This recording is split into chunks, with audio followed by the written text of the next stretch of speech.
नमस्कार दोस्तों, कैसे हैं आप सब लोग। उम्मीद है आप सब लोग अच्छे होंगे, मस्त होंगे और आपकी तैयारी एकदम झकास चल रही होगी।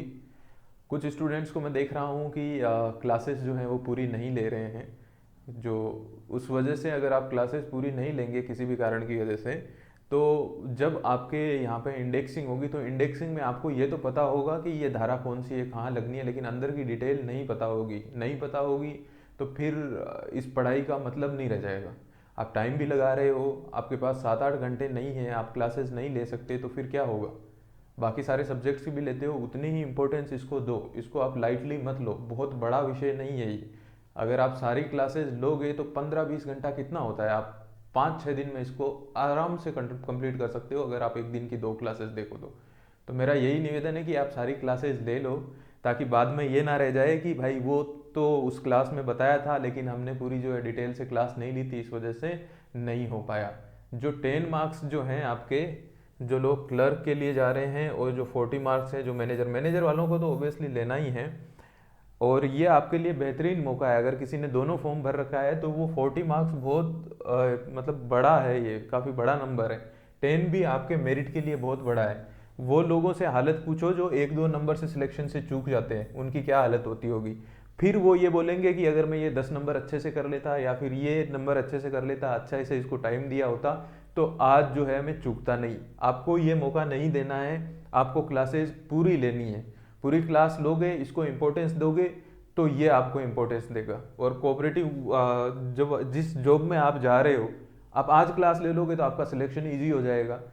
और नहीं लेते हो, दूसरे सब्जेक्ट पे फोकस करते हो, तो ये एक्ट तो आपको पढ़ना ही पड़ेगा। आपको सर्विस में लगने के बाद में इस एक्ट को याद करना पड़ेगा। तो अच्छा है, यहाँ से दो काम सज रहे हैं ना, एक तीर से दो निशाने।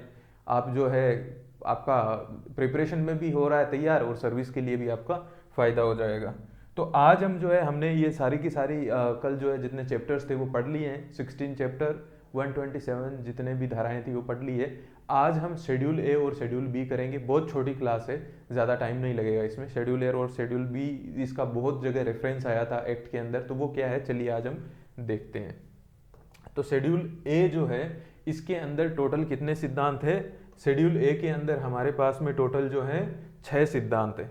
और ये जो 6 सिद्धांत है वो क्या क्या है, ये अपन देखते हैं। पहला सिद्धांत है स्वैच्छिक और खुली सदस्यता। यानी जो सहकारी सोसाइटीज जो होती है, उनके अंदर जो सदस्यता दी जाएगी वो स्वैच्छिक होगी। कोई भी इंसान अपनी इच्छा से आकर के सदस्यता ले सकता है, और ये खुली होगी, यानी ओपन टू ऑल होगी।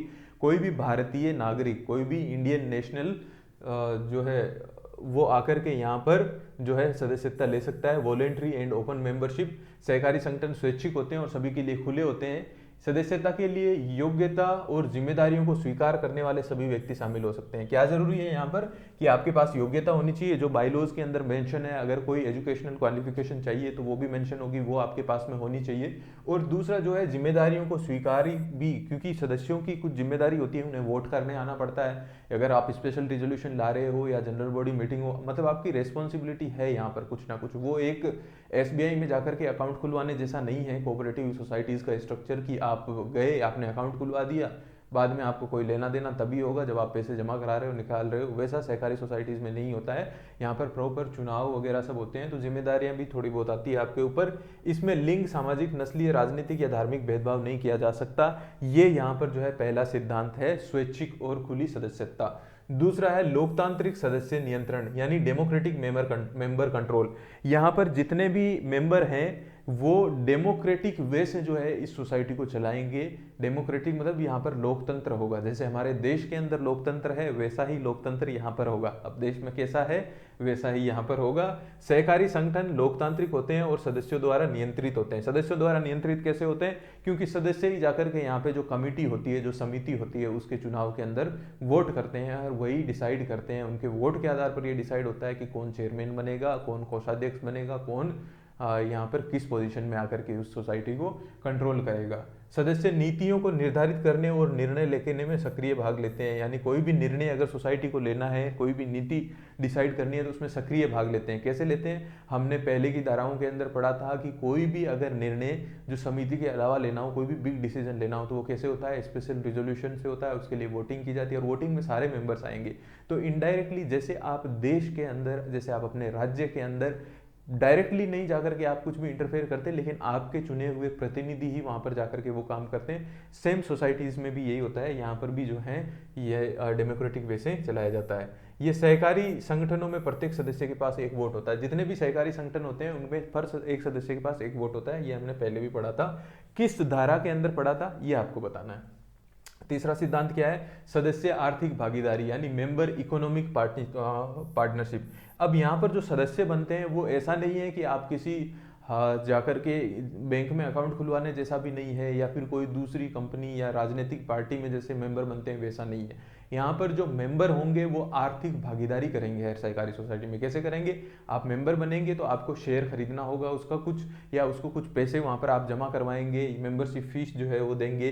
तो सहकारी सोसाइटी के पूंजी में योगदान करते हैं और इसे लोकतांत्रिक रूप से नियंत्रित करते हैं। आपके पास शेयर है, देखिए हमने जो है जब रजिस्ट्रेशन करवाया था तो उसमें अंदर मिनिमम कितने मेंबर्स होने चाहिए, आप बताइए मुझे, कितने इंडिविजुअल मेंबर्स होने चाहिए। और अगर कोई सोसाइटी जो है एक से ज़्यादा सोसाइटीज़ मिलकर के दूसरी सोसाइटी को बना रही है तो कम से कम कितनी सोसाइटीज़ होनी चाहिए, ये आप मुझे कमेंट सेक्शन में लिख करके बताएंगे। और ये किस धारा में है वो भी आप बताएंगे।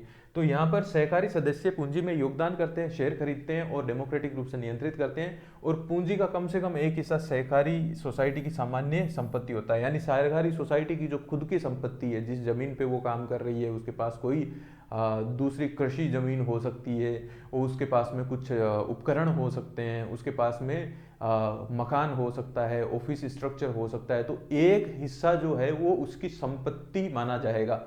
अगर आप एक सहकारी सोसाइटी बना रहे हैं तो ऐसा नहीं है सारा ही आपने बिजनेस में इन्वेस्ट कर दिया, सारा ही लोन देने में बांट लिया। तो क्योंकि आपको बैठने के लिए भी जगह चाहिए, आपका ऑफिस भी होगा, आपका कंपाउंड भी होगा, तो वो सारी चीज़ों के लिए यहाँ पे ये जो है प्रावधान किया हुआ है कि एक जो है हिस्सा वो सामान्य संपत्ति होता है। और सरप्लस जो होता है, सरप्लस कौन सा होता है? आपको सोसाइटी के अंदर क्या होता है, आपका सोसाइटी अच्छे से काम कर रहे हैं और आपको एक मोटा प्रॉफिट होता है, लाभांश। तो ये जो लाभ जो है वो आप कहाँ कहाँ पर दे सकते हैं, हमने पहले डिस्कस किया था पहले की धाराओं के अंदर। ये जो है सदस्यों के बीच में बांटा जा सकता है। इससे कुछ निधियां हैं जो बनाई जाती है, उसमें डिपॉजिट करना जरूरी होता है। कितना हिस्सा जो है निधि में डिपॉजिट करना होता है ये आप मुझे बताएंगे। जो फंड्स होते हैं उसमें कितना हिस्सा इस लाभांश का जो है प्रॉफिट का है वो डालना होता है, ये आप मुझे बताएंगे। इसके अलावा जो है एम्प्लॉयज़ को बोनस दिया जाता है, मेंबर्स को डिविडेंड दिए जाते हैं, अगर कोई लोन है तो वो चुकाया जाता है। इसके अलावा और क्या क्या था कि जो कोऑपरेटिव एंड ट्रेनिंग फंड्स था उसके अंदर जो है इसको डाला जाता है। चैरिटेबल कार्यों के लिए भी इसको दिया जाता है। तो ये सब चीज़ें आप लाभांश में होती है, ये आपको मैं फिर से याद दिला रहा हूँ। तो आप देखिए कौन सी धारा में था। तो सरप्लस जो है, जो प्रॉफिट सारे ये खर्चे निकाल लिए उसके बाद में सरप्लस बचेगा, वो सहकारी सोसाइटी के विकास, सदस्यों को लाभ और अन्य गतिविधियों के लिए उपयोग किया जाता है। सहकारी सोसाइटी का विकास कैसे होगा कि हमने इस साल जो है हमारी सोसाइटी ने खूब मोटा धन कमाया, बहुत पैसा कमाया है, सबको डिविडेंड दे दिया, जो एम्प्लॉयज़ हैं उनको बोनस दे दिए, लोन की किस्तें चुका दी और चैरिटेबल काम के लिए भी दे दिया, फिर भी हमारे पास अच्छा खासा पैसा बच गया। तो अब उस पैसे का क्या करेंगे? उससे सोसाइटी है जो आगे जाकर के कुछ अपने लिए प्रॉपर्टी खरीद लेगी, फंड्स में निवेश कर देगी, जिससे क्या होगा, सोसाइटी का बिजनेस बढ़ेगा। अगर अभी सोसाइटी के पास में 2 ट्रैक्टर थे तो अगली साल जो लाभांश बचा है उससे वो एक और ट्रैक्टर खरीद लेगी। तो सोसाइटी की इनडायरेक्टली जो प्रॉपर्टी है वो बढ़ रही है, जमीन खरीद लेगी। तो ये जो है तीसरा सिद्धांत। पहला सिद्धांत है स्वैच्छिक और खुली सदस्यता, दूसरा है लोकतांत्रिक सदस्य नियंत्रण, और तीसरा है सदस्य की आर्थिक भागीदारी। चौथा सिद्धांत है स्वायत्तता और स्वतंत्रता, यानी इसकी ऑटोनॉमी होगी और ये इंडिपेंडेंस भी इसको मिलेगी। यानी सहकारी संगठन स्वायत्त और स्वयं सहायता पर आधारित होते हैं। स्वायत्त होते हैं मतलब इनका ऑटोनॉमी होती है, ये अपने हिसाब से डिसाइड कर सकते हैं कि हमें बिजनेस को किस तरीके से चलाना है, किस तरीके से चलाना है, क्या बिजनेस करना है, ये आपको रजिस्ट्रेशन के टाइम पे बताना होता है, आपके बायलॉज में मेंशन करना होता है, और कैसे चलाना है वो इनके पास ऑटोनॉमी होती है। और हालांकि गवर्नमेंट की गाइडलाइन होती है, लेकिन वो आपको ये बताने नहीं आएंगे आपको किसके साथ कैसे बिजनेस करना है। तो इस प्रकार से इनके पास में ऑटोनॉमी होती है। और स्वयं सहायता, इनकी आकर के कोई सहायता नहीं करेगा।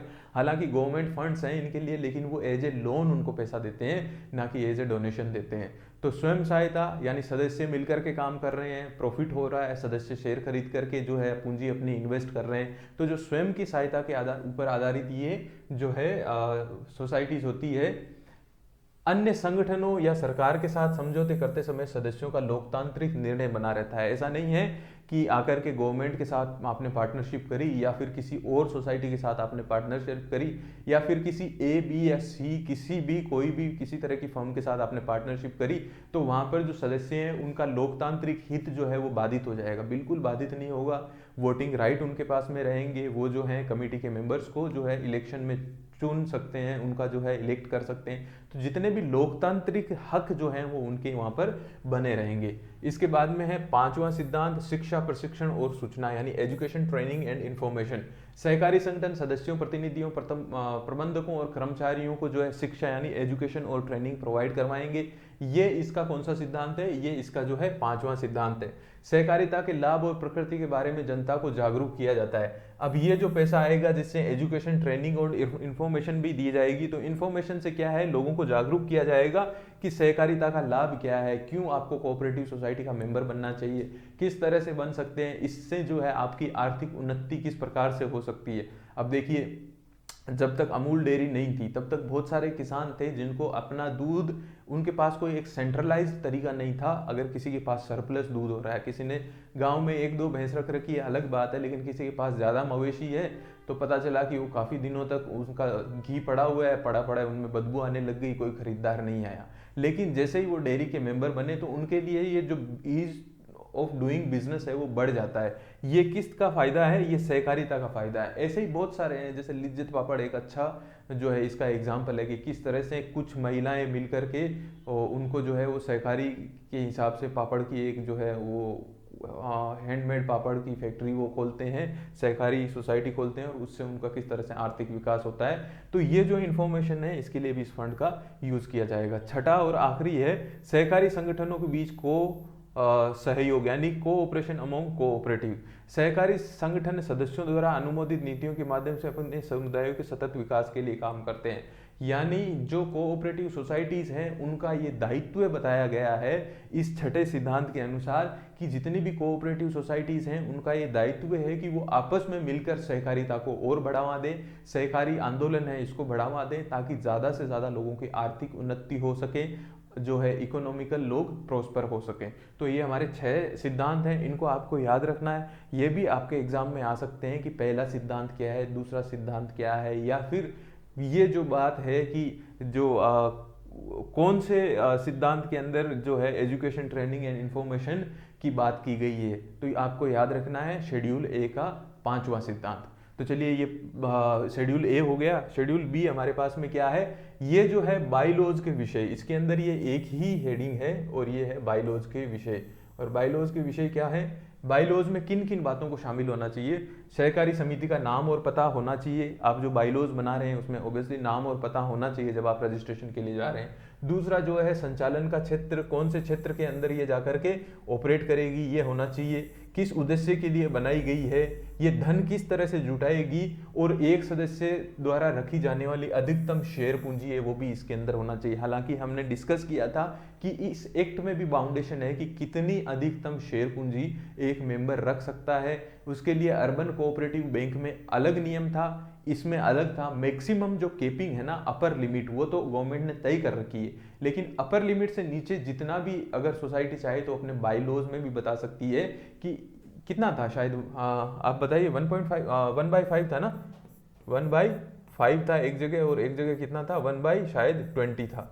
तो ये इनमें से कौन सा अर्बन कोऑपरेटिव बैंक के लिए था और कौन सा सहकारी जो है सोसाइटीज के लिए था, ये आप मुझे बताएंगे। ये अपर केपिंग थी, लेकिन बाइलॉज में ये मेंशन होगा कि अधिकतम कितनी शेयर पूंजी रखी जा सकती है, जो इन दोनों से कम होगी। नेक्स्ट है सदस्यों की जिम्मेदारी, प्रकृति और सीमा। सदस्यों की जिम्मेदारी क्या रहेगी और सीमा, उनकी लिमिटेशन क्या रहेगी। उधार कितने, सीमा क्या है एक सदस्य को उधार लेने की, और ब्याज कितना लगेगा ये भी बाइलॉज में होगा। प्रवेश शुल्क कितने लिए जाएंगे और कितनी उनसे फीस चार्ज की जाएगी। मेंबर किसी को बनाना है तो उससे कितना प्रवेश शुल्क लिया जाएगा, और अलग अलग जो सुविधाएं हैं उसके लिए मेंबर से कितनी फीस वसूली जाएगी वो भी इसमें लिखा होगा। धन उपयोग करने का उद्देश्य, अगर कहीं पर धन उपयोग कर रहे हैं, एक सहकारी सोसाइटी बन रही है तो उसका उद्देश्य भी यहाँ पर लिखा होगा। सदस्यता की शर्तें, योग्यता और अधिकार यानी terms and condition of membership भी बाइलॉज के अंदर आपके होंगे। और अगर क्रेडिट सोसाइटीज हैं तो उसमें क्या है, मैक्सिमम लोन कितना दे सकते हैं, इंटरेस्ट रेट उस पर क्या होगी, कंडीशन क्या होगी ऋण देने की, ऋण चुकौती समय बदलने की बढ़ाने की प्रक्रिया, अगर एक्सटेंशन अगर किसी को मिल रहा है लोन के रिपेमेंट में तो उसकी प्रक्रिया क्या होगी वो भी इसके अंदर मेंशन होगा, और अगर कोई डिफॉल्टर हो जाता है तो उसकी कार्रवाई कैसे होगी, और ऋण जो है वापस रिकॉल करने की प्रोसेस क्या होगी, अगर किसी को लोन दिया है तो उसको रिकॉल करने की प्रोसेस क्या होगी, ये भी बायलॉज में क्रेडिट जो सोसाइटीज है उनमें होगा। व्यवसाय कैसे संचालन किया जाएगा, कैसे खरीद बिक्री होगी, स्टॉक कैसे लिया जाएगा, बैठकें जो है आयोजित कैसे की जाएगी, नोटिस जो है वो कैसे जारी किया जाएगा, समिति के सदस्य जो हैं उनको नियुक्त कैसे किया जाएगा, इलेक्शन से होगा, और हटाने का तरीका क्या होगा, ये भी आप बायलॉज में मेंशन कर सकते हैं। मतलब करना ही होता है, कर सकते नहीं, करना होता है। शुद्ध लाभ का वितरण कैसे किया जाएगा, ये हर सोसाइटी के लिए अलग अलग हो सकता है कि हमने एक सोसाइटी बनाई है, उस सोसाइटी के अंदर जो है हमारे को जो लाभ होगा उसमें से इतना हम फंड्स में करेंगे, इतना हिस्सा कम से कम हम सोसाइटी के एसेट्स बढ़ाने में लगाएंगे कि लाभ का एक पर्टिकुलर हिस्सा है जिससे सोसाइटी जमीन खरीदेगी हर साल या अपने उपकरण खरीदेगी, ये जो है वो बायलॉज में मेंशन किया जा सकता है। नेक्स्ट है जो एनुअल स्टेटमेंट जो है तैयार करना और प्रकाशित करने का जो होगा वो प्रारूप इसके अंदर होगा। दूसरा एग्रीकल्चरल क्रेडिट स्टेबलाइजेशन फंड का गठन किया जाएगा, निधियों का गठन, फंड्स बनाए जाएंगे, उनके रखरखाव क्या होगा, सदस्यों को अधिकार कर्तव्य और जिम्मेदारियां क्या क्या दी जाएगी, बायलॉज बनाने, संशोधित करने और निरस्त करने का तरीका जो है वो भी इसमें मेंशन किया जाएगा। ठीक है, अध्यक्ष के अधिकार कर्तव्य लिखे जाएंगे, वार्षिक और सामान्य बैठक जो आयोजित करने का तरीका होगा, अन्य समिति को प्रतिनिधि भेजना है उसका तरीका भी होगा कि अगर हमने किसी और दूसरी सोसाइटी के अंदर हमने इन्वेस्ट किया हुआ है और हम उसके मेंबर हैं या मतलब हम उनके मेंबर हैं या कोई और सोसाइटी हमारी मेंबर है तो हम वहाँ पर जो अपना प्रतिनिधि भेजेंगे, प्रतिनिधि किस केस में भेजेंगे, जब सोसाइटी हम किसी अन्य सोसाइटी के मेंबर हों या फिर अन्य सोसाइटी हमारी मेंबर हों तो हमारी तरफ से उनको जो है कम्युनिकेट करने के लिए एक प्रतिनिधि होगा, और वो प्रतिनिधि जो चूज करना होता है, कैसे उसका चुनाव होता है, उसके लिए भी जो है यहाँ पर प्रावधान किया जाता है। व्यवसाय प्रबंधन से जो है संबंधित अन्य जितने भी मामले हैं वो भी आपके बायलॉज में लिखे हुए होंगे। नेक्स्ट हम चलते हैं तो यहाँ पर है समिति जो है इन मामलों के लिए बायलॉज बना सकती है। कर्मचारियों की भर्ती और सेवा शर्तें, इसके लिए वो जो है बायलॉज यानी वो जो उपविधियां हैं वो बना सकती है कि कर्मचारियों की जो भर्ती होगी उनके जो सर्विस रूल्स हैं वो क्या रहेंगे, सदस्यता जो है वो उसकी निकासी की प्रक्रिया क्या होगी, या अयोग्यता या मृत्यु में कार्रवाई क्या की जाएगी, जो शेयर और इंटरेस्ट है वो अगर किसी को ट्रांसफर करना है तो उसकी शर्तें क्या होगी वो भी है यहाँ पर, और सदस्यों द्वारा भुगतान का आवंटन यानी पेमेंट बाय मेंबर्स जो उसका जो है एप्रोप्रिएशन कैसे होगा, और दस्तावेजों पर हस्ताक्षर करने और कानूनी कार्रवाई शुरू करने का तरीका, अगर कोई भी कानूनी कार्रवाई सोसाइटी को शुरू करनी है या किसी दस्तावेज पर हस्ताक्षर करते हैं तो उसका तरीका क्या होगा, कौन से एप्लीकेशन किसके पास में पहले जाएंगे, कौन किस जो उनकी फंक्शनिंग क्या होगी, ये यहाँ पर बायलॉज में मेंशन कर सकती है। तो ये हमारे शेड्यूल ए और शेड्यूल बी की आज की क्लास कंप्लीट हो गई है, और इसी के साथ में आपका जो राजस्थान कोऑपरेटिव सोसाइटीज एक्ट यानी राजस्थान सहकारी सोसाइटी अधिनियम 2001 है वो पूरा समाप्त हो गया है, आप इसको देख लीजिए। अब हम नेक्स्ट क्लास में रूल्स जो हैं वो शुरू करेंगे, राजस्थान कोऑपरेटिव रूल्स 2003 जो है हम शुरू करेंगे, और इनका भी हम जो है बीच बीच में क्लासेस लेकर के इनके एमसीक्यूज हैं उनके ऊपर क्लास करते रहेंगे ताकि आप ज़्यादा से ज़्यादा जो है आप इसको याद कर पाएँ, और इंडेक्सिंग करेंगे हम रूल्स के बीच में, जैसे ही समय मिलेगा मैं क्लासेस लेकर के स्टोरी फॉर्म में इसको बता करके किस तरह से आप इंडेक्सिंग करके उसको याद कर सकते हैं वो भी आपको बताया जाएगा। तो चलिए अब इससे रिलेटेड कुछ एमसीक्यूज देख लेते हैं। एमसीक्यूज क्या है, सहकारी संगठनों का पहला सिद्धांत क्या है, सहकारी संगठनों का पहला सिद्धांत बहुत ईजी है, लोकतांत्रिक ये जो है लोकतांत्रिक सदस्य नियंत्रण नहीं है। सबसे पहला क्या है, स्वैच्छिक और खुली सदस्यता। सहकारी संगठनों में सदस्यों के पास कितने वोट होते हैं, केवल एक ही वोट होता है, हर मेंबर के पास कितना होता है, एक वोट होता है। सहकारी संगठनों में सरप्लस का उपयोग किसके लिए किया जा सकता है, केवल सदस्यों को लाभांश देना, सहकारी का विकास, सदस्यों को लाभ और अन्य गतिविधियां, या फिर प्रबंधकों को वेतन देना। नहीं, जो लाभांश होगा या अधिशेष होगा उससे सहकारी का बिल्कुल विकास भी किया जाएगा, सदस्यों को लाभ दिया जाएगा और अन्य गतिविधियां। देखिए सदस्यों को जो डिविडेंड दिया जाता है वो अलग है और ये लाभ अलग है। जो सरप्लस बच जाता है डिविडेंड देने के बाद में, वो सब कुछ करने के बाद उससे कुछ सदस्यों को लाभ दिया जा सकता है कि आपने सोसाइटी को जो है इस साल बहुत अच्छा बिजनेस दिया है, आपने बहुत अच्छे से काम किया है तो ये हम आपको बोनस दे रहे हैं। तो वो यहाँ पर किया जा सकता है।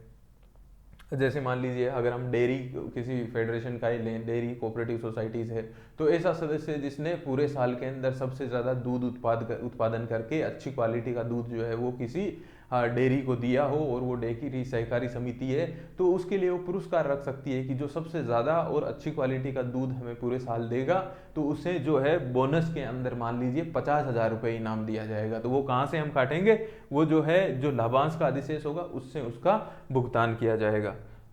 नेक्स्ट है सहकारी संगठनों का चौथा सिद्धांत क्या है। चौथा सिद्धांत है स्वायत्तता और स्वतंत्रता, यानी जो सोसाइटीज होती है उनके पास में ऑटोनॉमी होती है और इंडिपेंडेंस होती है अपने काम करने के लिए, ये इसका चौथा सिद्धांत है। सहकारी संगठनों में शिक्षा और प्रशिक्षण किसे प्रदान किया जाता है, केवल सदस्यों को, केवल प्रबंधकों, सदस्य प्रतिनिधियों, प्रबंधकों और कर्मचारियों, यानी सभी को दिया जाता है, सभी, क्योंकि सदस्य हैं उनको भी बहुत सारी चीज़ें होती है। मान लीजिए हम बार बार जैसे डेयरी का एग्जांपल ले लें, तो किस तरह से आपको दूध की क्वालिटी मेंटेन करनी है, किस तरह से आपका दूध लंबे टाइम थोड़े मतलब उसकी लाइफ बढ़ जाए डेयरी तक आते आते, उसके लिए आपको क्या करना है, किस तरह से आप पशु को अच्छा चारा खिलाएंगे तो उससे दूध जो है वो अच्छा पौष्टिक दूध निकलेगा, उसमें फैट ज़्यादा होगा। ये इसके लिए सदस्यों को जो है ट्रेनिंग दी जा सकती है, प्रतिनिधि अगर कहीं जा रहा है उसको ट्रेनिंग दी जा सकती है, मैनेजमेंट को और एम्प्लॉयज़ को ट्रेनिंग दी जा सकती है। नेक्स्ट है सहकारी संगठनों में बाईलॉज क्या निर्धारित करते हैं। बाईलॉज केवल सदस्यों के अधिकार, संगठन का नाम, पता, उद्देश्य और संचालन प्रक्रिया, केवल ऋण समितियों के नाम, केवल में कुछ नहीं है, ओनली कुछ नहीं है, यही होगा। संगठन का नाम भी होता है, पता भी होता है, उद्देश्य होता है और संचालन प्रक्रिया भी होती है। नेक्स्ट है क्रेडिट सोसाइटीज में अधिकतम ऋण सीमा किसके द्वारा निर्धारित की जाती है, तो ये बाईलॉज द्वारा की जाती है, बाईलॉज में मेंशन होता है। सहकारी संगठनों में नेट प्रॉफिट का उपयोग किसके लिए किया जाता है, केवल सदस्यों के लिए, केवल में तो कुछ भी नहीं है, संगठन के विकास और सदस्यों को लाभ देने के लिए। सहकारी संगठनों में सदस्यता से निकासी की प्रक्रिया किस प्रकार आधारित होती है, बाईलॉज में जो है किस प्रकार से उसको निष्कासित किया जाएगा ये मेंशन होता है। नेक्स्ट हमारे पास में है सहकारी संगठनों में कृषि ऋण स्थिरीकरण कोष, यानी एग्रीकल्चरल क्रेडिट स्टेब्लिशेशन फंड जो है किसके लिए बनाया जाता है, कर्मचारियों को, ये तो सिंपल है, कृषि ऋण समितियों के संचालन को सुविधाजनक बनाने के लिए। नेक्स्ट है सहकारी संगठनों में बैठकें आयोजित करने और नोटिस जारी करने का तरीका, ये भी बाईलॉज में दिया होता है।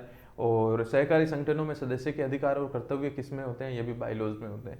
तो ये आपके जो हैं आज आप शेड्यूल ए और शेड्यूल बी, अनुच्छेद क और अनुच्छेद ख हमने जो है यहाँ पर पढ़ लिया है। इसी के साथ आपकी रूल की क्लासेस एक्ट जो है वो समाप्त होता है। आप इन क्लासेस को ज़्यादा से ज़्यादा बार बार देखिए, ताकि हम जो है इसको जब इंडेक्सिंग करें तो बहुत अच्छे से ये याद हो जाए। तो चलिए फिर नेक्स्ट क्लास में हम मिलते हैं जिसमें हम रूल करेंगे। ओके, तब तक के लिए बाय बाय।